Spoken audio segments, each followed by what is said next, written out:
semaine, dans Carnet de santé, ménopause et andropause, nous jetons un regard sur ces changements biologiques qui apparaissent avec l'âge. Et nous irons au Cameroun pour découvrir le vécu de 2 personnes âgées qui font face à la ménopause et l'andropause. Ensuite, avez-vous entendu parler de l'andropause? Enfin, des efforts pour éliminer les barrières linguistiques dans les soins de santé pour des immigrés, c'est aux États-Unis. C'est dans cette édition de Carnet de santé.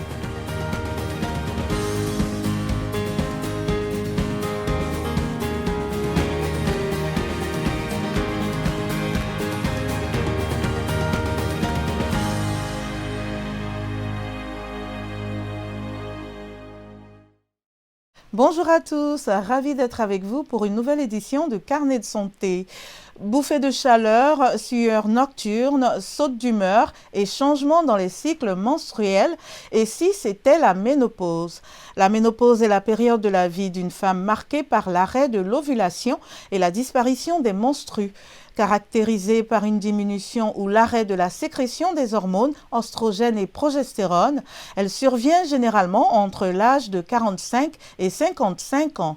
Avez-vous entendu parler de l'andropause? Souvent appelée ménopause masculine, l'andropause est moins connue, mais tout aussi importante en termes de changement dans l'équilibre hormonal et le bien-être physique. Selon les experts, l'andropause commence généralement chez les hommes entre 40 et 50 ans et est associée à une diminution progressive des niveaux de testostérone avec des symptômes tels que la fatigue, une baisse de la libido, la dépression, le trouble du sommeil et la diminution de la masse musculaire. La ménopause et l'andropause posent divers défis, tant sur le plan physique qu'émotionnel. Voici le témoignage d'une femme et d'un homme au Cameroun avec notre correspondant Emmanuel Julntap depuis Yaoundé. Mirabel Dehi revient du marché où elle est allée acheter des vêtements pour femmes qu'elle revend dans son quartier. À 64 ans, Mirabel est ménopausée depuis 14 ans et semble ne pas voir la vie s'arrêter devant elle. En dehors du ride, je ne vois rien qui a changé en moi. Je ne peux pas encore me remarier. Il y a bien des dragueurs. Quand on me drague, je sens que je vis encore. Et comme je vends les habits, il y a des clients qui... Oh, elle est encore jeune, elle est encore bien par rapport à son âge. Je dis oui, c'est Dieu qui m'a créé comme ça. C'est à l'âge de 50 ans que cet ancien employé de l'hôtellerie a vu sa vie de femme se transformer due à la ménopause.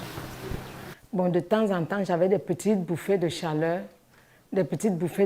pas intenses, de temps en temps. Après, maintenant, un jour, j'étais en congé, j'ai beaucoup saigné, et puis c'est à partir de ce moment que les règles se sont arrêtées. Une transition physiologique qui s'est faite sans heurts chez Mirabel. Je n'ai pas pensé à aller à l'hôpital. Si ça me menaçait, si le coulement de sang là avait continué, le lendemain, je partais à l'hôpital. Bon, comme ça s'est arrêté, j'ai compris, parce que tout ça, c'est psychologique. On y pense moins, mais l'expérience est aussi vécue par les hommes. À l'âge de 55 ans, cet ancien employé d'une société ferroviaire à la retraite a perçu les premiers signes de l'andropause. Après les premières remarques, je me suis rapproché de notre médecin de travail. À l'époque, j'étais encore au chemin de fer. Il m'a dit, le corps, c'est la réaction normale du corps. C'est comme tu peux marcher, tu te fatigues, tu te reposes. Malgré ses 67 ans révolus, Jules Ndiok reste enclin à l'activité sexuelle. Même maintenant, j'ai toujours cette envie. L'envie part quand on meurt, hein. Même maintenant, là, si... bon, c'est comme ça. Toutefois, au début de l'andropause, Jules Ndiok et sa conjointe ont dû dialoguer autour de la situation. La femme connaît son homme. Quand la vérité baisse, elle te pose la question, mais attends, il s'agit de quoi? Malgré cela, Jules Ndiok a eu recours à la pharmacopée traditionnelle. Je suis parti au village, j'ai pris les écorces. Je me suis purgé. Mirabel Dehi et Jules Ndiok perçoivent différemment le phénomène de la ménopause et de l'andropause. Je parle surtout de mon cas. Je n'ai pas eu de problème. Et mon corps est resté, c'est comme si j'avais mes 30 ans. Ouais. Je ne ressens rien. Je ne ressens rien pour le moment. Tant qu'on a une femme, une épouse, tant qu'on a un homme dit de ce nom-là, ce n'est pas un avantage. Parce que j'ai dit, quand on a faim, on doit manger. Quand il a aussi faim, la famine de cette affaire-là, vous connaissez, il ne prend pas le piment, il ne prend pas le sel. Il a sa nourriture.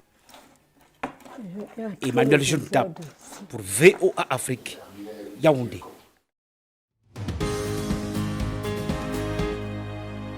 On entend souvent parler de la ménopause, mais on ne pourrait pas en dire autant de l'andropause, un phénomène qui reste méconnu du grand public. Nous avons demandé à certains téléspectateurs à Jos au Nigeria ce qu'ils en savent. Honnêtement, je n'ai jamais pensé que les hommes pouvaient cesser d'être fertiles dans ce sens. En grandissant, nous croyons simplement que les femmes avaient un temps pour cesser d'avoir d'enfants ou ne plus être procréatrices, alors que pour les hommes, c'était pour toujours. On peut avoir 80 ans et toujours avoir des enfants. Je ne pensais pas que les hommes pouvaient avoir quelque chose comme l'andropause. Je n'ai jamais entendu quelqu'un en parler. C'est toujours un problème de femmes. Les gens attendent que la femme atteigne la ménopause, mais je n'ai jamais entendu parler d'un homme s'inquiéter d'atteindre l'andropause. C'est très difficile, je ne suis pas un homme, je ne sais donc pas comment l'envisager, mais il s'agit probablement de quelque chose de similaire à la crise de la quarantaine. C'est la première fois que j'entends le mot andropause. Qu'il ait 88 ans ou 22 ans, les hommes sont toujours sexuellement actifs. Je n'ai jamais entendu parler d'une période où les hommes ne peuvent pas concevoir, c'est-à-dire qu'ils ne peuvent pas engrosser une femme. Je ne pense donc pas que les hommes puissent connaître cette interruption. C'est la première fois que j'entends cela, mais vous savez, j'ai étudié les sciences biologiques à l'université. Mais je peux me faire une idée de ce que signifie l'andropause. Il s'agit d'une période où les hormones qui rendent l'homme sexuellement actif chutent, où le corps cesse de sécréter ses hormones. Voilà ce que cela signifie.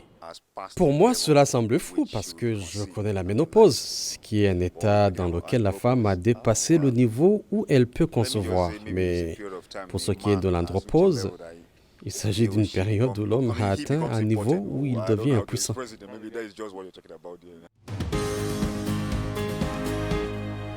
Nous avons posé la question de savoir si vous croyez qu'un homme peut vivre un changement hormonal semblable à la ménopause. Voici quelques réactions sur Facebook. Fiacre Manario au Rwanda écrit « L'andropause est une phase naturelle dans la vie d'un homme ». Innocent John au Burundi répond « Malgré l'expérience de l'andropause et une diminution au niveau de l'énergie, un homme peut toujours avoir des enfants ». Et Isidore Nsengiyumva au Rwanda dit « Je connais personnellement un homme de 91 ans qui continue d'avoir des enfants avec sa jeune épouse dans son deuxième mariage. » Le docteur Abtamu Adero est professeur adjoint d'urologie à l'université d'Addis Abeba en Éthiopie. Il nous en dit plus sur l'andropause. Normalement, chez les hommes, le taux de testostérone diminue avec l'âge. À l'âge de 30 ans, chaque année, une baisse d'environ 1% de ce taux est observée chez presque tout le monde. Donc, avec le vieillissement, il y a une diminution. Mais c'est en quelque sorte différent de la ménopause, qui est universelle, qui arrive à toutes les femmes à un certain âge.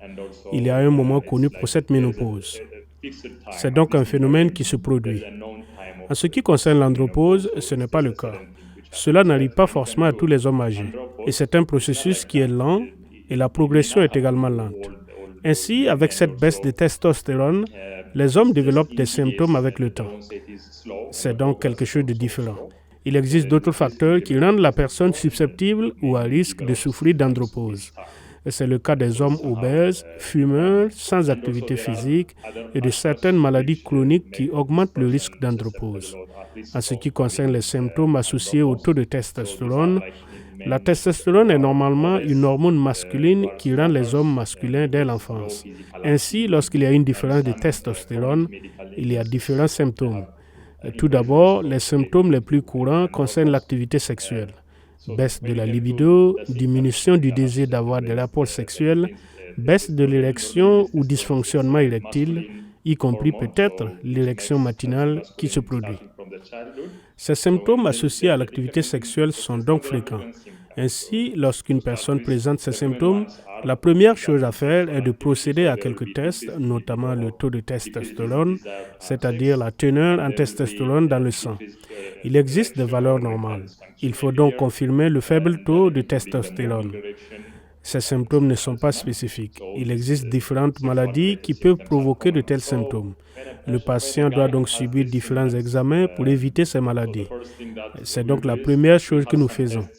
Une fois qu'il est confirmé que le phénomène n'est que la diminution ou le manque de testostérone, il existe différents suppléments, différentes préparations comme ce dispositif transdermique qui peuvent être appliqués sur différentes parties du corps telles que la peau et dans les narines.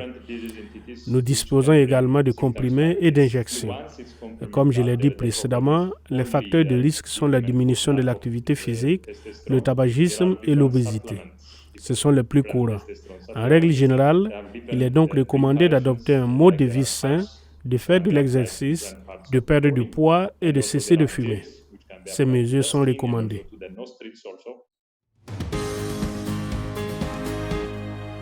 Pour de nombreux immigrants, maîtriser l'anglais courant est important pour se sentir à l'aise dans tous les contextes, comme dans les cabinets médicaux. C'est là que les interprètes médicaux jouent un rôle crucial, mais l'accès à ces professionnels hautement qualifiés n'est pas garanti pour de nombreuses communautés américano-asiatiques et des îles du Pacifique. Ali Roguin nous en dit plus. Dans le quartier chinois de San Francisco, en Californie, Bea Wong vend des bijoux et d'autres articles chinois, comme elle le fait depuis 30 ans. Dans sa boutique, Bea Wong enchaîne l'anglais aussi facilement que des perles sur de la ficelle. Mais à l'extérieur de sa boutique, c'est différent. Même les rendez-vous de routine chez le médecin peuvent être difficiles. C'est pourquoi Bea Wong demande habituellement à un interprète de parler son cantonais natal, une langue parlée par plus de 85 millions de personnes dans le monde. Il est essentiel d'avoir quelqu'un qui puisse traduire pour moi lors de mes rendez-vous médicaux. S'il y a des informations que je ne comprends pas, cela peut être déterminant pour ma santé. Les services médicaux du Nord-Est ou NEMS fournissent un grand nombre de ces services. Le docteur Amitang est directrice du service de santé des immigrés au NEMS. Elle explique que le dépistage et le traitement de l'hépatite et d'autres problèmes de santé courants réduisent le risque que les patients ne soient pas suivis par des spécialistes en raison de la barrière linguistique. Il est vraiment important que nous formions nos prestataires pour qu'ils puissent gérer ces problèmes dans le cadre des soins primaires et qu'ils ne soient pas obligés de faire appel à des spécialistes à chaque fois, étant donné qu'ils sont si courants. Le docteur Tang parle le mandarin et de nombreux membres du personnel sont au moins bilingues. La plupart des patients de ce centre NEMS sont des Américains d'origine chinoise. Nous pouvons également approfondir les raisons de la réticence ou comprendre certaines des normes culturelles qui expliquent pourquoi les patients hésitent à essayer ce médicament et craignent un effet secondaire ou encore s'inquiètent d'un vaccin. Lorsque les médecins et les infirmières ne peuvent pas parler la langue d'un patient, ils utilisent l'un de ces dispositifs qui se connectent à des interprètes par vidéo ou par téléphone. Mais les appels peuvent être interrompus et les délais d'attente pour les interprètes peuvent s'éterniser au-delà de l'heure du rendez-vous. Notre émission tire à sa fin. Pour plus d'informations, rendez-vous sur notre site web voaafrique.com. Vos questions et réactions sont toujours les bienvenues sur la page Facebook de VOA Afrique. Vous pouvez aussi me suivre sur X @LenorMoudou. Merci de votre fidélité à Carnet de Santé. D'ici la semaine prochaine, portez-vous bien. À bientôt.